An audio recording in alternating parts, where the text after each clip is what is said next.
On August 5th, 1914, the St. John's Daily News ran a headline that announced the British Empire is at war and all Europe is ablaze. 3 days later, the Newfoundland government decided to raise an infantry unit to fight overseas. The Newfoundland Regiment sent its first contingent of 500 men to Europe on October 4th, 1914. Most of the early volunteers were from St. John's and surrounding areas. That's where the recruiting office was based, and that's where volunteers had to come to train. But men also arrived from more distant places, like Archibald Ashe. He was originally from Red Bay in southern Labrador, but he later moved to St. Anthony on Newfoundland's northern peninsula.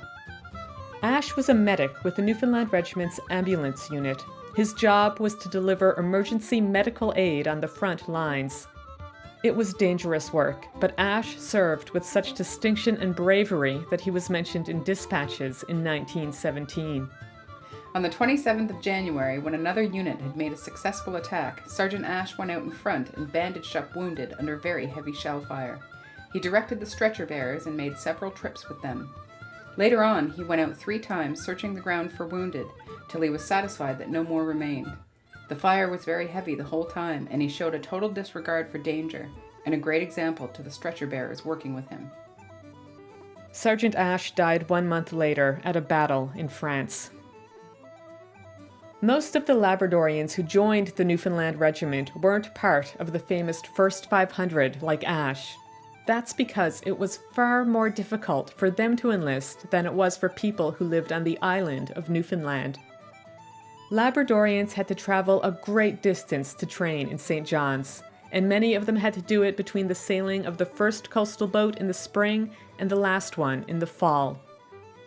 Government services were almost non-existent in Labrador. Its people couldn't even vote in the Dominion's elections. They simply didn't feel the same social and political obligations to fight in a war that distant governments waged in a distant land.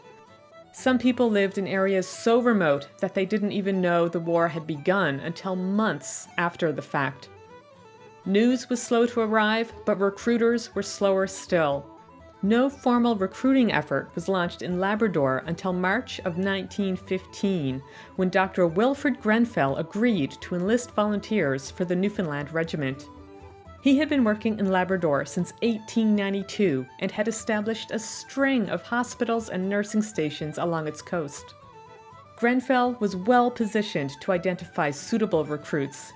He knew many of the local people, and he could visit prospective soldiers on his frequent journeys up and down the Labrador coast. One of the first people Grenfell signed on was an Inuk hunter from Hopedale named Frederick Frieda. He was an ideal recruit. Frieda was young, strong, and healthy. He knew how to handle a gun, and he was even fluent in German. Frieda had learned the language from a group of Moravian missionaries who had traveled to Labrador from Germany. A few other Labradorians also joined the regiment that spring and summer. Many more signed on in the following years.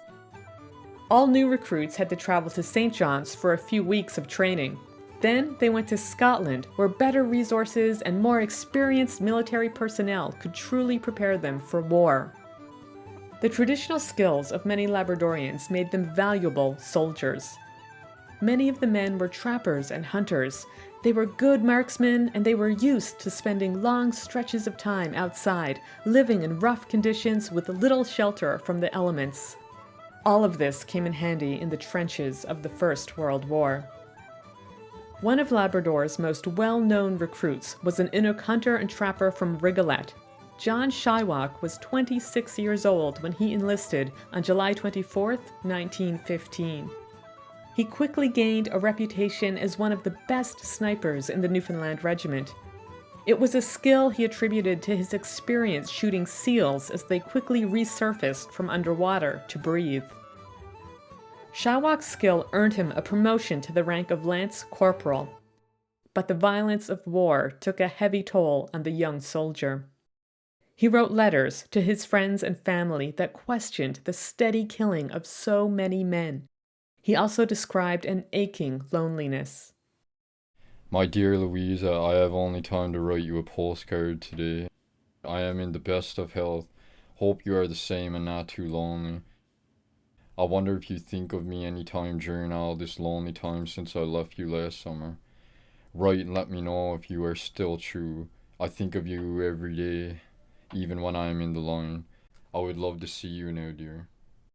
Lance Corporal John Shylock was killed in the Battle of Cambrai on November 20th, 1917. Captain Robert Tate wrote about his death. The enemy were at the time shelling the bank, and one shell burst right in the middle of our column and killed 7, amongst whom was Lance Corporal Shylock, and wounded about 10 others. Shylock was buried that afternoon in the village of Masnieres, and close to the spot where he fell. His loss was keenly felt by the whole regiment, as he was a great favorite with all ranks, an excellent scout and observer, and a thoroughly good and reliable fellow in every way. Shylock will long be remembered by all who knew him. One of the first people who learned of Shylock's death was Eva Paddon. She lived in England, but her brother was a doctor in Labrador. It was through him that she and Shylock had become friends. One of the letters that she had sent Shylock was returned to her on January 24th, 1918. It was unopened, and the word deceased was written across it. Paddon realized that Shylock's family in Rigolet would not hear of his death for some time. Labrador was remote, and its mail service was inconsistent. She wrote to the War Office and offered to help send word to his family back home. As no communication from you or anyone can reach his people in Labrador during their long winter, there is even a possibility an official letter may finally miscarry.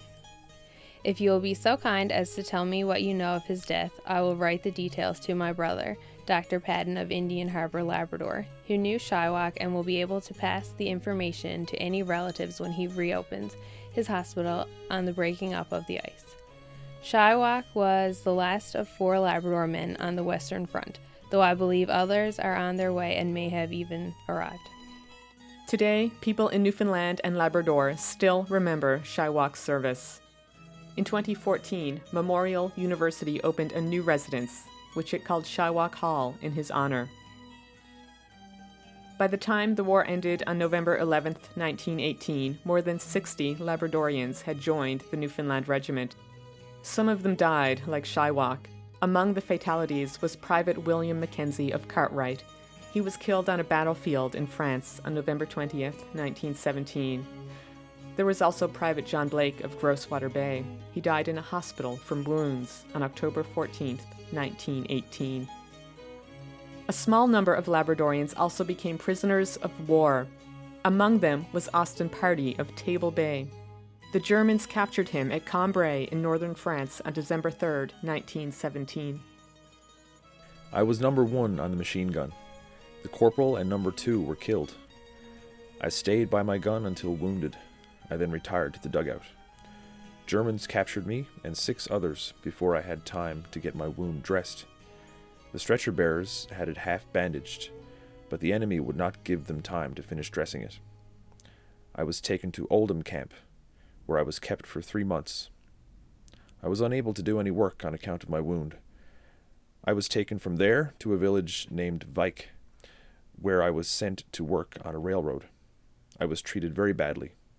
I had to go from 1 to 2 days without food on several occasions, and was forced to work very hard. I spent 4 months at this work. I was taken from there to a village near Bergen, where I was sent to work on a farm. I was kept there for 2 months. I was then taken to Oldham Camps again, where I was kept until I was sent to England after the armistice was signed. While he was in England, Pardee fell in love with a young woman named Betty Whittle. She served as a truck driver for the Royal Air Force during the war.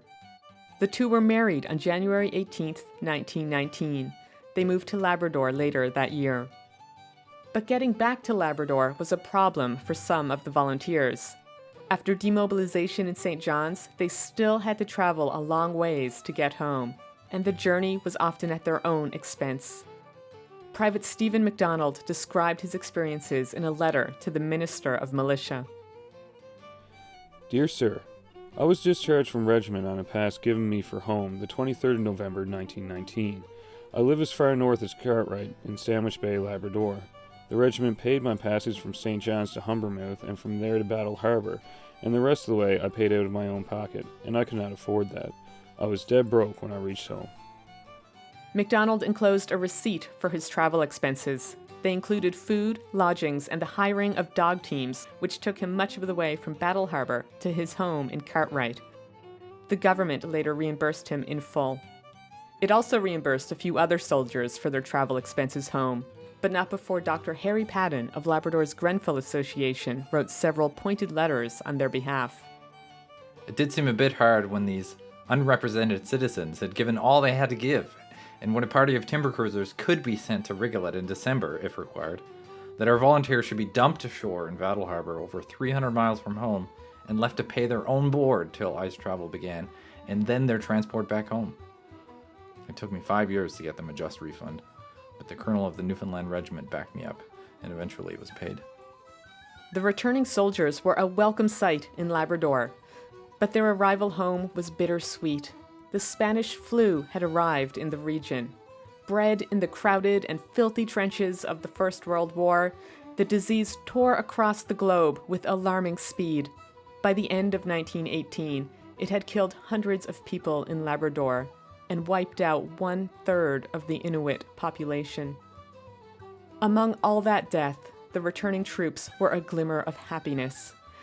And they brought good news of peace, which people like Mina Padden in Indian Harbour had been waiting years to hear.